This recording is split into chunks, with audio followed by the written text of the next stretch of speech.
Hi everybody, Sylvia here at Walkabout Canine Consulting. This is day 4, it's day 4, it's Thursday, of some enrichment fun. So I don't know how many of you have been following along. Hopefully some of you have. And hopefully I have inspired you to try some of the activities. I guess I should introduce myself, and I am Sylvia Kozerzak. I operate Walkabout Canine Consulting. I'm a certified dog trainer, certified behavior consultant, and I help owners make their dogs the best that they can be. So I'll do that either in person if you're close to me, and I also do it virtually. I have some great forums for different virtual options, and I also have some self-paced courses that are on my website.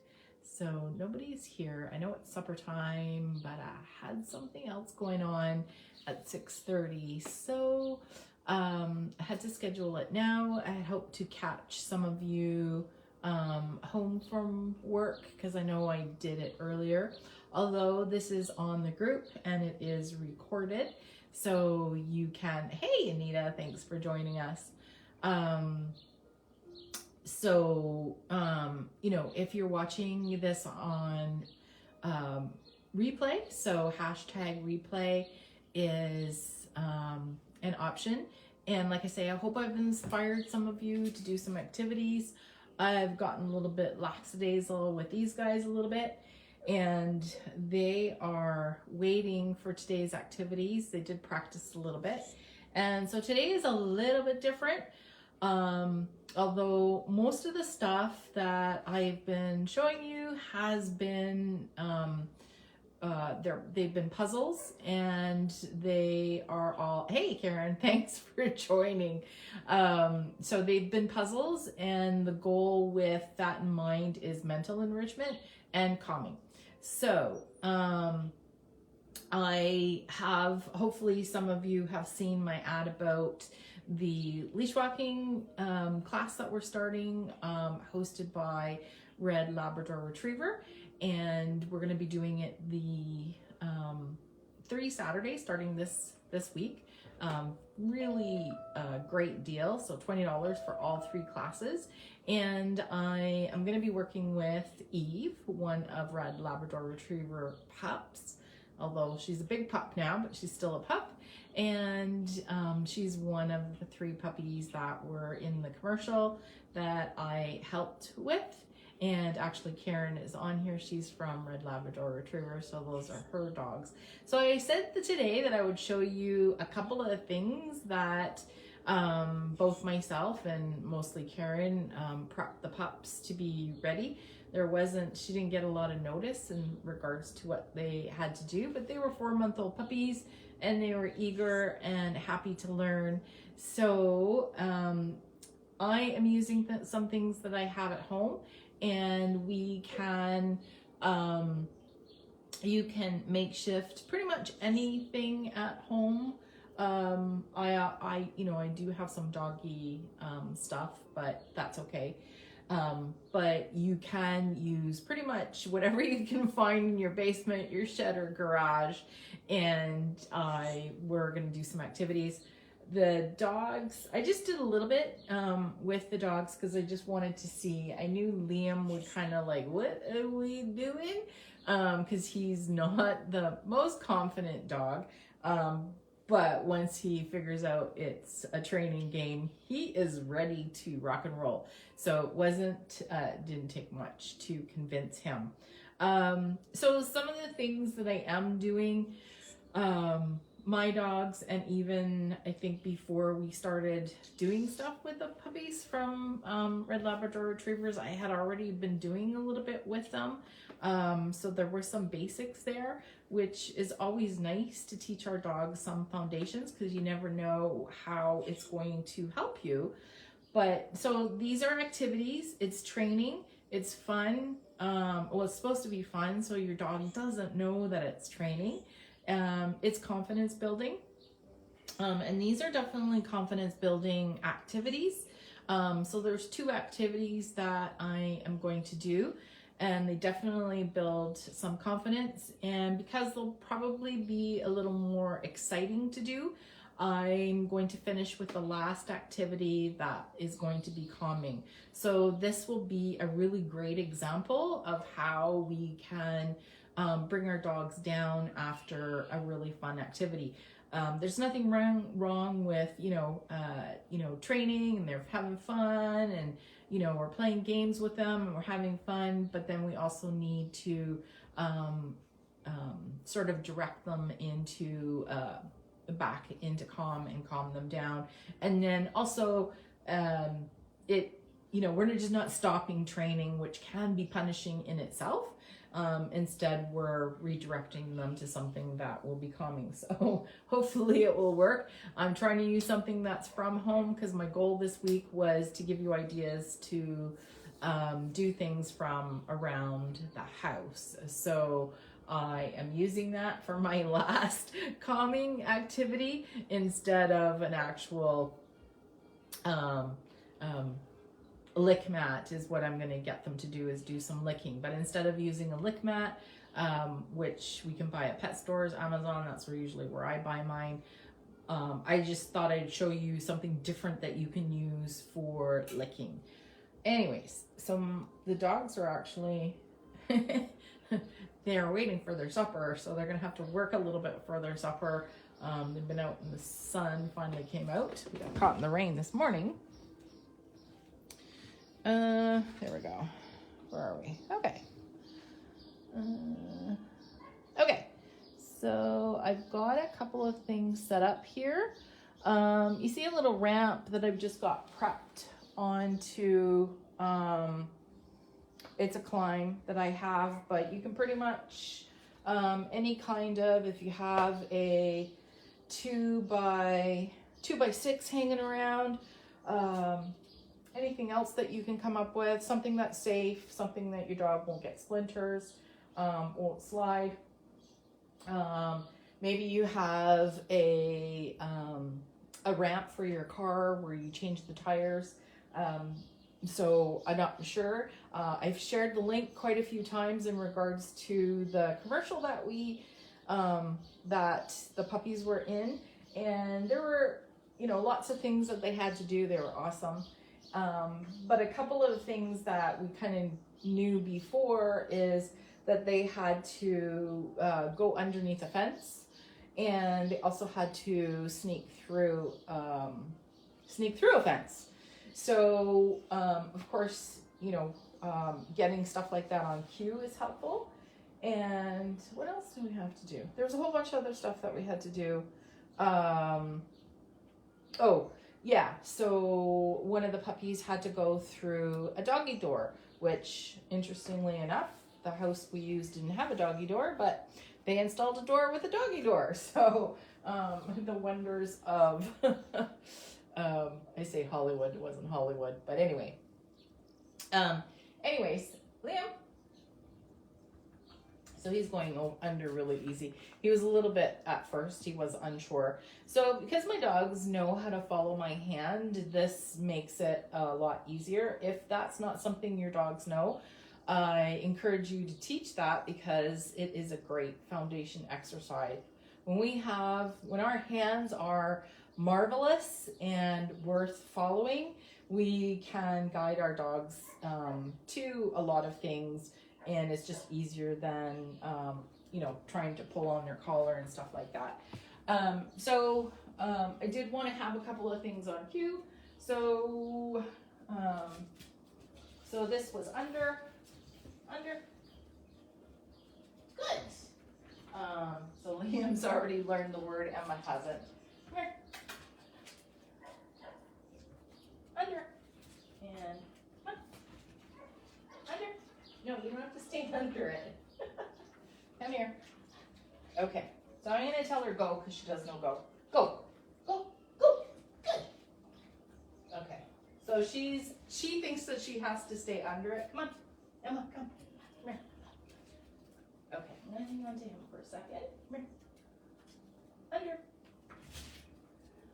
I do have both of them out, which is a bit of a competition. Emma, come on. Do you think she has to get it? Good. There we go. You ready? Under. Good. So because they know to follow the hand, I can just guide them that way. Good. I'm going to go on the other side here. Under. Good. Okay. So just Emma was getting a little superstitious. Not in a bad way, but we did this before, but not very, very much. So there was no wrong answer.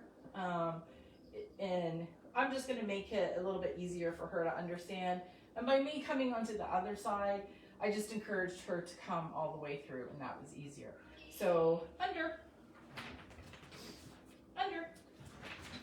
So I'm going to say the cue and then just throw a treat, which is a lure. Really, really, really, really easy. I can make this a little more complicated, but we don't need to make it complicated, right? Yeah, good. Under. So, yeah. So we needed to get them to go under. The other thing we needed the dogs to understand was to go through. So I kind of have this makeshift, looks like, I'll move this out of the way. Now that we're done, just move it carefully. Oh, and by the way, so you can teach your dogs to do different things with the same item. So that's a ramp, and that's actually confidence building, as well as building some strength, because they've got to go up a ramp and down a ramp. So that's really good. I think Karen may have attached I've shared it quite a few times, but if you haven't watched it, I still love watching the commercial because I'm just in awe of what they put together, and I was in awe of how well the doggy did. So, okay. So I could have done this outside, but it was raining earlier. So anyway, so I just have these makeshift. It's actually a doggy pen with different panels. We knew that the puppies had to go through a fence because there was one scene where the puppies had to go through. So they needed to know what that meant. We didn't have a doggy door, but we crossed our fingers and hoped that with all the through training that that was done with them, that they would figure it out, and just with a lot of hoopla, encouraging them to go through. So again, through, good. So I could just use my hand lure, come on, through, good. And once they're through, I can just say good and give them a treat. Like I say, because my dogs they're pretty easily follow my hand. Like I say, this is a great foundation. If your dogs don't follow your hand, then you're missing a great training exercise for them.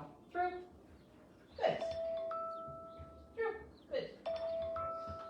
And then of course we kept having to make the space that they had to go through smaller and smaller. So if you watch the commercial, you see how small the space that they had to go through. So they had to learn a little bit of, having that tactile feeling on them. So that's tactile enrichment. Through, good. Okay, so they had to have that feeling of something alongside their body. So we just kept increasing through, good. And depending on how confident the dog is, Liam is a little less. So let's see, through. So I'm gonna lure him with my hand. So you see he's a little more hesitant. So I'm gonna make it easier. Through, good. So you always want to make it as easy as possible for the dog. I put them together quite quickly, so that's taking big steps, and I just move them a little bit to create a little bit of separation. And it just makes it easier for them because we want them to succeed, right? We want them to succeed. So those are a couple of the things that we did. I still have video clips of you doing this stuff with you. Yeah.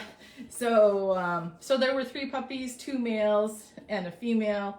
Of course, the female, she stole the set because she was quite successful for doing a lot of things. She had her strengths. The boys had their strengths too, which was awesome. So. But, and Eve is going to be in the leash walking class. So that's why I was showing that to you today. Cause I'm going to use her as a demo dog. I haven't really interacted with her. I'm not sure how much leash walking Karen has done with her. And, so I thought it would be great to use her. I can use my dogs, but they know all my tricks, and I'm hoping to share some of my secret sauce when it comes to leash walking. So they're not too excited anymore. I think they're kind of tired now. And so what I'm going to do is I'm going to give them, so like I say, my goal this week was to try and show you some things that to do for your dogs, with your dogs, that you have around the house. So some of us have a budget and it's really hard to buy a lot of foraging toys, and it's pretty easy, you know. You saw some of the things I used, recycling, and the other things were just things from the dollar store. So that was pretty easy. So I've got a step stool here, which most of us have a step stool, and actually these were on sale too. I think my husband bought a few of them because they were on such a good sale. So what I've done is, you can probably see there's something on here. I want to give them a licking mat. Now they're both going to lick off it, so I'm not sure how that's going to go. I usually give it to them separately because it just creates less tension when we have multiple dogs. What's the space for, Karen? Anyway, so I don't know if they've ever licked off of the same thing. You know, when you have multiple dogs, you always want to be careful because it's just like, if I'm eating an ice cream, I don't want to share. So we'll see how this goes. I didn't want to exclude either of them. Like I said, I think yesterday or the day before, I put one away and let them have turns, and that just lets them in. That's okay. So that's why it's good that she's going to be a demo dog, Karen. So we'll just get her whipped into shape just like we did with Hope, who's done so well with her leash walking, hopefully still. And doesn't matter. It's never too late to teach leash walking skills. I'll be honest with you, Emma, she's 8 years old now, but we like to walk a lot in parks and recreation areas. So a lot of times, you know, I'll use a longer line so they can do sniffy walks, which is very, very helpful. And there's some clients that I've worked with that were such avid poolers. All they really wanted to do was sniff. As soon as we added a longer line, the dog stopped pulling because that's what it wanted to do. But so she really wasn't great with leash walking at first. She was okay, but not the best. I had an anti-pulling harness that I used, so she did good with that. But because it wasn't really high on my priority, I have terriers, so my priority is for them wanting to engage with me and instead of external environment. And especially, you know, smaller dogs, their teenage phase ends a little bit sooner. So my focus was for engagement with me when we're out and about, recall, and that is more important to me, having terriers just for what they are. So I think it was 2 years old. We were on vacation, so I had time to put into it. And she is a pretty quick study, I have to say. And I taught her leash walking skills, and just used the methods that I teach owners, and she does great. Liam does good too. He needs to be, when we go to certain parks, he's on a long line.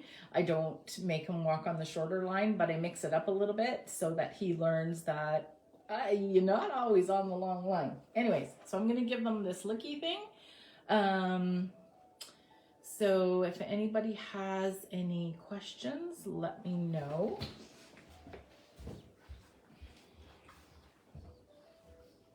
Okay. So there they are. So that's pretty easy. They're both looking very nicely. So this, like I say, it's a step stool. It's at the right height for Liam. For Emma, it's probably a little bit too tall, which, you know, sometimes we have to be careful so they're not straining themselves. But he thinks there's more here. But she's still doing okay. I could do something lower. I could do an upside down plastic container. Corningware, you know, the glass Corningware dishes, the really heavy ones, that's a great item to use for licking as well. You can use whatever you want. I gave them some yogurt. They love Greek yogurt, plain Greek yogurt. You can use whatever you want. You can use a nut butter. So this just gives them something calming to do after an activity. They were pretty calm. It's later in the day, so they've been chilling, and we did a little bit of training earlier today. So my goal was, like I say, to give you guys some activities to do, to think about more enrichment. I usually encourage my clients to practice at least 3 enrichment activities a day. That's aside from training. You could use training as an enrichment activity for sure, because it is mentally stimulating. But if we're looking at a dog that needs to learn how to chill a little bit more in the house, then I'm totally out to lunch. Yeah, I've got a virtual leash walking class starting on Saturday, Megan, and it's a live virtual class, 3 Saturdays, and it's $20 for all 3. So, and I'm going to be using one of the Red Labrador Retrievers puppies, one of the pups that was in the Budweiser Canada commercial that I know Karen is very proud of. So what was I saying? Yeah, so I do encourage, if we've got a dog that we need to create a little bit more calmness, especially inside the house, I do encourage at least 3 enrichment activities, which is really easy to do because our dog's got to eat, so we can deliver it in really easy ways. And day 2? Day 2? Yeah, day 2. We went outside, and I'll show you a really easy way to do scatter feeding. That's the easiest thing to do. So that's easy to do even if you're working and you're busy and you've got things to do. Because I have people look at me like, I can't do that. And it's like, well, let's just try this, and this should be easy. So, and then I come back, it's like, oh yeah, my dog loves that. So anyways, yeah, so all the classes, Megan, are being recorded. Yeah, so there is, there should be a link about the class for registration. All the classes are being recorded, and I've got a extra a Facebook group for those that are joining us with some extra instructions, and hopefully people will be sharing, and then just extra instructions in between classes, troubleshooting, if anybody wants to share some bloopers. So yeah, and this week we also, something else to consider is we use the concept of ditching the bowl this week by having our dogs work for their food. So I didn't have to deliver most of my dogs' calories out of a bowl. They're small dogs, so they get even less out of a bowl. You know, some of our bigger dogs, they have more calorie needs. So you kind of just play it by ear with what your day is. But the concept is, you know, ditching the bowl, getting your dogs used to working for their food, having fun. Thanks, Megan. Thanks for showing up. Yeah, and that is something that I'm going to encourage for class so that we can use our dog's food for some leash walking skills. So I hope this was helpful, and I said it was going to be a half hour, and I am. So if there are any questions, if you're watching this on replay, if you can put hashtag replay, that will reinforce me, reward me to do more of these challenges or some more lives, and that way I'll know that those of you that were not on live have watched it, and any feedback is appreciated always. So I hope you guys have a nice night. It's turned out to be a nice evening here. The skies have cleared, and I've got one more thing that I have to do, but I'm gonna get the dogs out in the backyard a little bit, running around, and yeah, so positive reinforcement for me. That's right. So if everything is quiet, it's like just like a comedian. When they don't hear any clapping or laughing, they're like, dead space. Is kind of scary sometimes. So, all right. So everybody have a great evening, and hopefully we'll see some of you in class. Well, we still have space, so I hope you'll join us. Take care.